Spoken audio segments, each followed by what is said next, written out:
अस्सलाम वालेकुम एवरीवन, कैसे उम्मीद करता हूँ सभी ठीक ठाक होंगे, फिट फाट होंगे। तो अच्छा, बहुत से दोस्त जो है काफ़ी दिनों से कमेंट्स कर रहे हैं ईरान बॉर्डर के हवाले से कि क्या है भाई। सबसे पहले कि ये रास्ता जो है अब जो थोड़ा डेंजरस है, क्योंकि बहुत ज़्यादा सख्ती इसके ऊपर हो चुकी है। तो सेकंड ये है कि तुर्की के अंदर के हालात अब कुछ शायद नरमी उसमें आ जाए, जो वीज़ा पॉलिसी के अंदर नरमी आ जाए।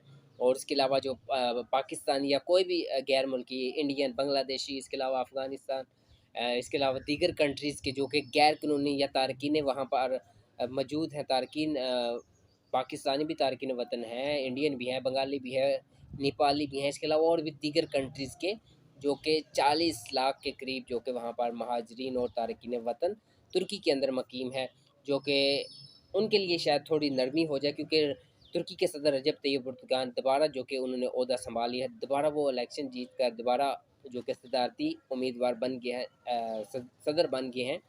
तो अब इन चीज़ों के ऊपर थोड़ी बहुत ज़्यादा नरमी आएगी, आपको आहिस्ता आहिस्ता इस चीज़ों के ऊपर देखना मिलेगा, क्योंकि ये जो गैर कानूनी है या महाजरीन हैं तुर्की के अंदर मुकीम है, ये तुर्की के सदर रजब तैयब एर्दोगान का एक बहुत बड़ा हथियार है, जो कि यूरोपीय यूनियन के खिलाफ वो इस्तेमाल करते हैं। और यो इन्हीं महाजरीन के ऊपर यूरोपीय यूनियन को वो ब्लैकमेल भी करते हैं, और उनसे ढेर सारा जो है पैसा भी जो है वो बटोरते हैं। और इसके अलावा जो कि बटोरने का मतलब ये है कि ज़ाहिर सी बात है, आप अगर किसी आपने कंट्री के अंदर 40 लाख लोगों को आप रख रहे हैं, तो उनका रहन सहन का सिस्टम,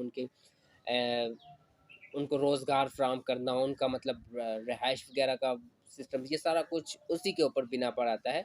लेकिन ये तुर्की के लिहाज से अगर देखें तो ये एक उनके लिए फ़ायदा भी है। और अगर उनकी आवाम इसको जो है वो कहती है कि हमें ये लोग नहीं चाहिए, हम जस्ट एंड जस्ट तुर्की के अंदर सिर्फ तुर्किया के लोग हों, सिर्फ हमारे लोकल शहरी जो कि काम करें, जॉब्स करें, उनको इस हर चीज़ मिलनी चाहिए। इसके अलावा मतलब ये चीज़ नहीं होनी चाहिए कि हमें दूसरी कंट्रीज़ के लोग आकर हमारे बीच में मुदाखलत करें, या हमारे अंदर आकर वो हमारे लोकल सिस्टम के अंदर इंटरफेयर करें, या मतलब हमारी चीज़ों से जो हमारे टैक्सेस के ऊपर बने हुए हैं चीज़ें हैं उनमें आके रहें, उनसे वो फ़ायदा उठाएं, उन मतलब सब कुछ ये चीज़ उनके लोकल शहरी जो कि वो इस चीज़ को काबिल बर्दाश्त कह कर इसकी मुखालफत में जाकर उन्होंने जो कि रजब तैयब एर्दोगान की जो मुखालफ पार्टी थी, और सेकुलरिज़म, एक तो उनका सेकुलर सिस्टम था कि हम सेकुलरिज़म बनाएंगे दोबारा से, जो कि जिनके ऊपर कमी की है हम उसको दोबारा प्रमोट करेंगे। और सेकंड उनका ये बयानिया था कि हम गैर मुल्कियों को तुर्की के अंदर से जो कि खारिज करेंगे, इनको निकाल देंगे, और इस तुर्किया को अपने मुल्क के अपने लोकल शहरियों के लिए जो कि हर चीज़ आम कर देंगे, उनकी सैलरीज़ के ऊपर उनके आम जॉब्स आम मिल जाएंगी, हर चीज़ नॉर्मल हो जाएगी। तो ये बयानिया उन्होंने बनाया था। तो अगर देखा जाए ईरान बॉर्डर के हवाले से तो बहुत ज़्यादा सख्ती है, कोई अभी तक नॉर्मल सिचुएशन नहीं है, कोई नरमी नहीं है, क्योंकि वक्त के साथ साथ अभी तक जो देखा गया है या जो नज़र आया है वो यही है कि अभी तक जितने भी मतलब हमारे कॉन्टैक्ट्स हमारे पास आए हैं वो यही कहते हैं कि अगर 99% यही चांसेस है कि वहाँ पर क्रॉसिंग ही नहीं होती है, क्रॉस होकर तुर्की के अंदर भी चले जाए तो वहाँ पर भी वो पकड़े जाते हैं। वो इस्तांबुल तो बहुत दूर की बात है, तुर्की के मिड तक भी नहीं पहुँच पाते, इतनी ज़्यादा सख्ती की गई थी। अब आगे क्या होता है ये आने वाला वक्त बताएगा, क्योंकि अब ज़ाहिर सी बात है नया सिस्टम तो है, उनकी टीम तो पहले से तुर्की सदर की जो तैयब एर्दोगान की जो टीम थी वो तो पहले ही थी, बट एक बार फिर से दोबारा से जो है उनको रीन्यू किया जाएगा, हर चीज़ को दोबारा से मतलब सिस्टम बनाया जाएगा कि अब क्या नई पॉलिसी बनाएंगे। वो जो तारकिन वतन आ रहे हैं उनको बॉर्डर क्रॉस करके, हाँ वो अफ़गानी महाजरीन हैं, हाँ वो सूरिया महाजरीन हैं, हाँ वो पाकिस्तानी हैं, ईरानी लोग हैं, मतलब जिस कंट्री से भी आ रहे हैं उनके बारे में क्या नई डेवलपमेंट होती है, और जो कैंपों के अंदर मौजूद हैं उनके बारे में क्या ख्याल है, और जो पकड़े जाते हैं उनको क्या वहाँ पर रिलीफ मिलेगा। इसके अलावा जो वीज़ा लग रहा है, वीज़े के ऊपर टीआरसी के ऊपर भी काफ़ी ज़्यादा सख्ती की गई है, उसके ऊपर क्या नरमी आती है, पाकिस्तानियों के साथ वो कैसा बर्ताव रखते हैं आने वाले वक्त में, और पाकिस्तानियों के लिए वो वीज़ा पॉलिसी में क्या नरमी करते हैं, टीआरसी में क्या नरमी करते हैं। और इसके अलावा जो मज़ीद ये सब कुछ देखना कहना कबल वक्त है, क्योंकि अब नई पॉलिसी अडॉप्ट होगी, क्योंकि पहले उनके ऊपर पाबंदियाँ थी, वो पाबंदियाँ ख़त्म होगी, उसके बाद जो पाबंदियाँ हटने के बाद जब ये गवर्नमेंट बनी है तो इसमें बहुत ज़्यादा चेंजिंग आएगी। ये नहीं है कि मतलब बहुत नए टैक्सेस लगेंगे, नए जॉब्स क्रिएट होंगी, नई कंपनीज खुलेंगी, नई डेवलपमेंट होगी। तो अभी बहुत कुछ देखना बाकी है। आप थोड़ा सा हौसला रखें। बाकी अगर जाना है आपने तुर्की में, थोड़ा सा वेट करें, 2 4 6 महीने वेट करें और आप लीगली तरीके से जाए। ये ईरान बॉर्डर या मतलब बॉर्डर क्रॉसिंग के हवाले से इलीगल गैर कानूनी जाना, ये भी अब खतरे से हाल ही नहीं रहा। बहुत मार कुटाई होती है। जितने भी हमारे साथ कॉन्टैक्ट्स आए यही कहे जो पकड़े जा रहे हैं, यहाँ तो उनकी खूब पिटाई होती है, मार कुटाई होती है। तुर्की फ़ौज भी अब नहीं छोड़ती, और अगर ईरानी के हत्थे चढ़ जाए तो वो तो आपकी ऐसी तैसी आपका ऐसा फुटबॉल बनाते हैं आप सोच भी नहीं सकते। और अगर देखा जाए, अगर आप पुलिस या फ़ौज के हत्थे नहीं चढ़ते तो वहाँ पर कुर्द लोग हैं जो कि यरगमाल बना लेते हैं।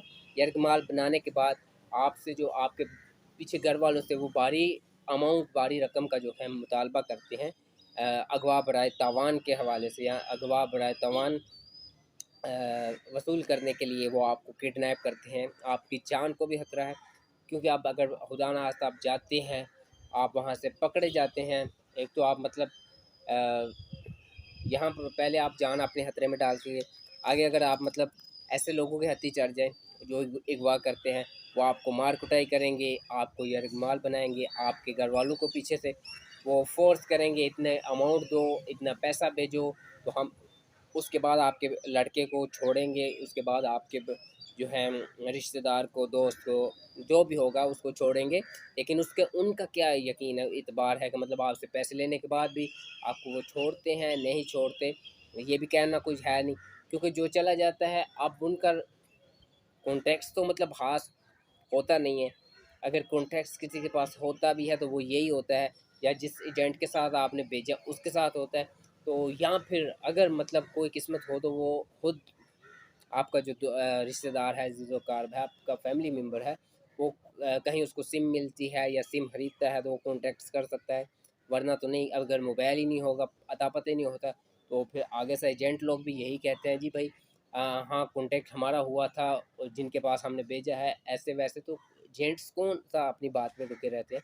ना हम इधर पाकिस्तान में कोई ऐसे एजेंट्स को जानते हैं। हम हमारा एजेंट्स के साथ भी यही कॉन्टैक्ट होता है फ़ोन के ऊपर, नंबर्स के ऊपर।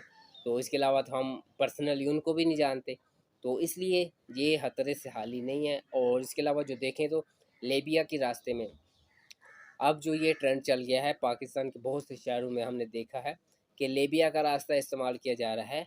यहाँ से दुबई, दुबई से लीबिया और लीबिया से इटली जा रहे हैं। बहुत से जो पाकिस्तानी हैं वो लीबिया में फंसे हुए हैं, और वो मतलब उनको कुछ समझ ही नहीं आ रही है, तब पता ही नहीं है कि वो हाँ वो वापस पाकिस्तान आएंगे, हाँ वो इटली जाएंगे, या फिर खुदा ना हादसा वो अपनी जान से हाथ धो बैठेंगे। उनको कुछ भी नहीं पता। लेकिन अब ये रास्ता पाकिस्तानियों ने इस्तेमाल करना शुरू कर दिया, और बहुत ज़्यादा, बहुत बड़ी तादाद में जो कि पाकिस्तानी लीबिया के अंदर इस वक्त मौजूद हैं, वहाँ पर पनाह लिए हुए हैं। और वहाँ से वो बाय शिप यानी कि समंदर के रास्ते से वो इटली की तरफ रवाना होंगे। कब होंगे, उनको जेंट्स कब निकालेगा, कब नहीं निकालेगा, ये भी अब कुछ पता नहीं है। क्योंकि कुछ इतलात के मुताबिक जो कि कुछ मेरे पास कॉन्ट्रैक्ट्स आए हैं कि भाई लीबिया के हवाले से कोई बात बताएं, या लीबिया के हवाले से कुछ कॉन्ट्रैक्ट्स बताएं। तो इसके ऊपर मेरे पास अभी कोई पर्सनली इन्फॉर्मेशन नहीं है। अगर मेरे पास पहुंचती है तो मैं ज़रूर इसके ऊपर भी डिस्कस करूंगा, आप तक ऐसे भी वीडियोस वगैरह पहुंचाऊंगा। बाकी आप अपना ख्याल रखिएगा और हमें दुआओं में याद रखिएगा। टेक केयर, अल्लाह निगहबान। और एक बात हमेशा याद रखिएगा, अगर आपने किसी भी कंट्री में जाना है तो लीगली तरीके से अप्लाई करें। अगली कंट्री भी आपको रिस्पॉन्स देगी और आपको पूरा प्रोटोकॉल भी देगी। और आप जब उनके शहर कंट्री में इंटर होंगे तो आपको वो बाइज़्ज़त तरीके से वेलकम भी करेंगे, और साथ में आप जिस वजह से जाएंगे वो आपकी हेल्प भी करेंगे। और अगर आप गैर कानूनी जाएंगे तो फिर ज़ाहिर सी बात है, अगर आप किसी के घर में चोरी करने घुसते हैं तो चोर की जो सज़ा होती है, या फिर जो सलूक चोर के साथ किया जाता है, और वैसा सलूक ही वो गैर कानूनी लोगों के साथ करते हैं। ये बात माइंड में रखिएगा। Thanks for watching, good luck, take care, अपना ख्याल रखिएगा और दुआ में हमें